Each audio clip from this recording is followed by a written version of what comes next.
Kadosh.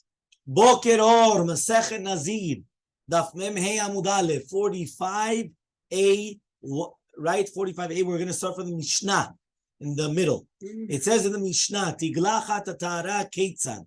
How does the Nazir come to do the Tiglachat Tatara, which means when he finishes the Nazirut? Because before we were talking about Tiglachat Tumah, when he became Tameh Met in the middle, how does he do it? Now we're talking about Tiglachat Tatara. So he just finished his Nazirut. How does he do everything? He used to bring 3 animals. Hatat, which is the kivsa, right? The sheep. Olah, which is the keves, which is a male. Ushlamim, and a ram, right? So he brought a sit offering, a burnt offering, and a peace offering. The shochet the shlamim, he used to do first the shlamim, he used to do shchita, and then immediately he used to do the tiglachat. These are the words of Rabbi Yehuda. Rabbi Lazar says, Lo haya megaleach, he would not take a haircut, ela ala chatat, only after doing the chatat. So first he used to do the chatat and then take a haircut. So the machloke, which one do you do first? Do you do first the shlamim and then a haircut, or the chatat and then a haircut? Because you always do the sin offering first in all the korbanot. You always do a chatat and then an olah. You always do. You understood? Okay. However, though, what happens with the avad? You did a tiglachat on any of the 3, whether it's the chatat, the olah, or the shlamim. The avad, you're going to be tzedek olah, the tiglachat. Rabban Shimon Gamliel Omer Rashbag says, "Hevi shalosh be'emot, right? Velo piresh." What happens if you brought the 3 korbanot, the 3 animals, but you didn't explain on which one is going to be the chatat, the olah, and the shlamim? Hareuya lechatat tikrav chatat, la olah tikrav olah, la shlamim tikrav shlamim. So whichever animal is fitting for the chatat, chatat, the olah, and shlamim, shlamim. Which means that you're obviously going to take the animal which is fitting for that korban and use it. Because that's what you're doing. You're using the animal which is fitting for that korban. Okay? You could without assigning it? Okay. We learned in the Braita. Okay, says the Gemara. That the Nazir is going to come and he's going to take a haircut. And then Shutz of the Moed, Yishlamim Akutum in the bed. Says, well, we see them with Shlamim. Shneimar b'zeh pasuk, right? Ushchato petach ol moed. Since we're talking about the Gilach Nazir petach ol moed, and the shlamim is done by petach ol moed, so therefore you take the haircut by the shlamim.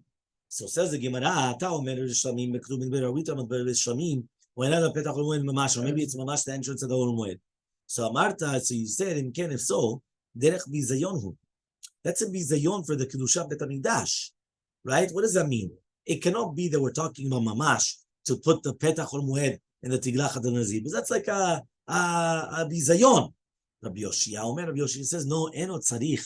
You don't have to say it. Torah. The Torah already says, lo ta'aleh b'ma'alot mizbechi. What does that mean? If the Torah tells you you're not allowed to go up the stairs, right? You're not allowed to go upstairs to go to the mizbeach because it's like a bizayon, kal v'chomer, that this is going to be anything which is derech bizayon. So it's a bizayon. Imagine right now, there's going to be a haircutting station saying it's going to look like a bizayon over here. Okay? Nusach achar b'midrash. Nusach acher, there was another nusach in the midrash, parashat naso. Wow. This is the first time in the Gemara that we see this. Wow. Where it says there's another nusach in a midrash, in parashat naso. The Gemara is bringing a midrash. It's in brackets, but again, we learn this. These brackets we learn. Nusach acher b'midrash, in parashat naso. V'gilach nazir. What does it mean v'gilach nazir? Rabbi Yoshia says, or maybe it's going to be in Kerem Torah, maybe it's not. Right, in Kerem Torah, if the Torah says, Lo ta'aleh b'ma'alot mizbechi, which is bizayon, kavachomer ledavar shelo yigalech b'achot chol moed, ela b'shlamim hakatuv medaber. But rather, we're talking about shlamim. Okay, fine. Another proof, right? This is done about now. Another proof that, right, to explain the pasuk that we cannot explain the pasuk, kipshuto. Rabbi Yitzchak says, Eno tzarich, I don't need to bring a proof from there that it's a bizayon. Harei omer, it says in the pasuk, v'lakach et se'ar rosh nizro v'natan al ha'esh. It says you have to take the hair of rosh nizro and you have to put it on the fire, which is tachal zevach shlamim. Misheno mechusar lekicha u'netina. That's only somebody that's lacking lekicha, taking it and placing it on the fire. Yatzazesh mechusar kipurim, here he's lacking the mechusar. He's mechusar lekicha ve'ava'a u'netina.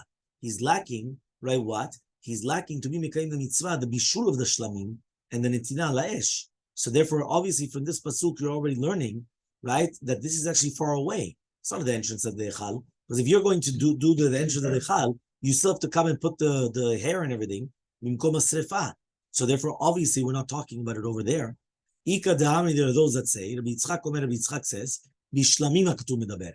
The pasuk is talking about a shlamim. Ata omer bishlamim medaber. Are you talking about a shlamim or no petach mamash? Or maybe you're only talking about the entrance of the olim mamash. Tamuluma v'lakach et se'ar rosh nizro. B'mkom shaya mevashel, shaya megalach. Wherever they used to cook the zevach hashlamim, that's where they used to do the tiglachat. Okay? So he says over here, that's what they used to do, the tiglachat. So here it says in Lishkat HaNezirim. Right? It wasn't Mamash Petach Ol Moed, it was Lishkat HaNezirim. Okay? Fine. Abba Chanan Omer Mishum Rabbi Lazar. Says Abba Chanan named Rabbi Lazar.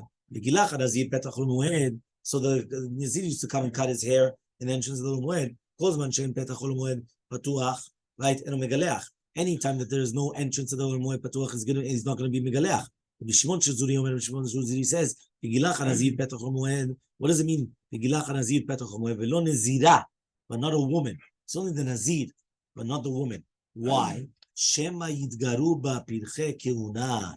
Because maybe the pirche keuna, right, which means the Nazira, she had to do it, petach ha'echal, right? She had to do it there, right? If it's going to be right there, it might cause that the younger people of the Kohanim, which they're doing the work in the Bet HaMikdash, they're going to come to have hirurei avera. So according to that, she's not going to do it in the petach ha'echal. Right? So here it says like she used to do it privately outside of the Bet HaMikdash in order that men should not see her. Okay? You understood? Meaning that because it's sniut, we didn't want her to do it there in front of everybody. So therefore they would come and they would cut off all her hair, right, privately. Right? Because if she would do it right there, Pirchei Kiuna might come and these are the tziurim of the Kohanim, and then it's going to become a problem. So he comes and he says like this, according to your words, right? Sota tochiach. What else sota? I didn't read it. Okay, very good. You have it. The sota is tochiach.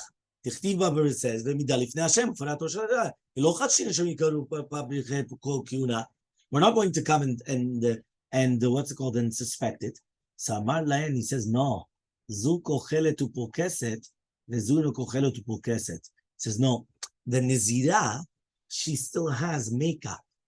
So the fact that she has makeup, even though they're cutting off her hair, she still has something of beauty. So therefore, they could still, so you're not allowed to. He says the sota, they're minavlim ota. They make her into an ivul. So since they come in the minavlim ota, right? So therefore, nobody's going to come and start, looking or thinking about her whatsoever. Okay? So the women did not cover their hair. Mishnah on the top of Memehei Amud Bet, 45b, the Mishnah on the top. There's two Mishnahs. The top one. Okay? Mishnah, Ya notel se'ar rosh nizro. Right? He used to come and he used to cut the se'ar rosho. Right? That when he was a Nazir. U'shaleach tachat adud. And then he used to send it underneath the kedira. Okay? That means they were cooking the shlamim. They used to put the hair underneath the shlamim. V'gileach b'mdina. Now if he right now took a haircut outside of Yerushalayim, so then you cannot use it underneath the fire. Whenever you're talking about tiglachat tahara, then it's only if it was tiglachat tahara would they put the hair underneath the fire. But if it's going to be tiglachat tumah, they would not put the hair underneath the fire. Okay, the Bimi Omer Bimi says, Hakol meshalchim tachat adud. They always used to put the hair underneath the fire, whether it's tiglachat of tahara or tiglachat of tumah. Okay, chutz min hatameh shebemdina bilvad. Unless we're talking about somebody that was tameh, right? Unless we're talking about somebody that he was tameh, okay, and we're talking about in the Medina, right? That means he did it outside of Yerushalayim. Okay, says the Gemara. Notel se'ar rosh nizro. When we're talking about now, he's going to be taking the se'ar rosh nizro. Tanu Rabbanan, we learned in the Braita. Ve'achar kach, and afterwards. Notel et rotev, they used to take the liquid from the dude, v'notel al se'ar rosh nizro, and then he used to put it on top of him. Shaleach tachal adud shel shlamim. So then they used to come and they used to send it underneath the pot of the shlamim. Ve'im shilach tachal adud shel chatav v'asham, Now, if he put it underneath the pot of the chatat and the nesham instead of the shlamim, he's going to be Yetzadeh Chovato. Okay? Fine. Next. Asham benazir tahor miika. Ask the Gemara, was there an asham? Because you just told me now, if you put it underneath the chatat and asham. We didn't mention an asham. We said a chatat ola and the shlamim. Not an asham. Amar Rava. Rava says, no, you're right. Hakim, I don't even say. Im nazir tameh. By a nazir tameh, he brings an asham. Im nazir tameh meshalech tachdadush shel Hashem yatzai. He's going to be Yetzadeh Chova. Because remember, if nazir tameh became tameh, tumatmet, he brings a guilt offering, but he did an avirah. So that's why he brings it a sham. Just the asham. No, the other two as well. The other three. Says the Gemara, Minanamile, how do we know these words now that we're talking about right now? That the Nazir has to put the rotev of the basar al-shlamim on the hair, and then he comes and he takes the hair and he puts it underneath the pot to cook. So Rava says, it's a pasuk, right? It says, "V'lakach et se'ar rosh nizro, v'natan ha'esh shetachat zevach hashlamim, mizivcho yeh tachtav."